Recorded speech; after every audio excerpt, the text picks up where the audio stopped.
Abakoneliseki abahlali baseMaokeng nangona bagqiba kwelokuba babamba uqhankqalazo olunobundlobongela ngonyaka ka-2019 nolaphembelela ekutshisweni kweposi yabahlali. Abahlali batshisa nezithuthi zikamasipala. This water that we are using is dirty, so we buy water. This post office is closed, so people will suffer.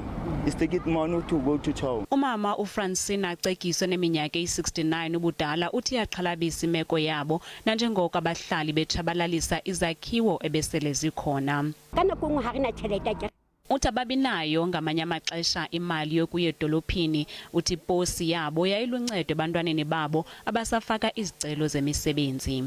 Umasipala uyavuma ukuba ikhona imicelimngeni yeziseko kodwa baphezu kwezicwangciso zophuhliso. There will be areas that are short of water most of the time because of the aging infrastructure, but we are heading up to the call as the municipality. There's quite a lot of projects that are coming that are actually on the pipeline as we speak right now. Sele zichongiwe indawo ekuzakwakhiwa kuzo.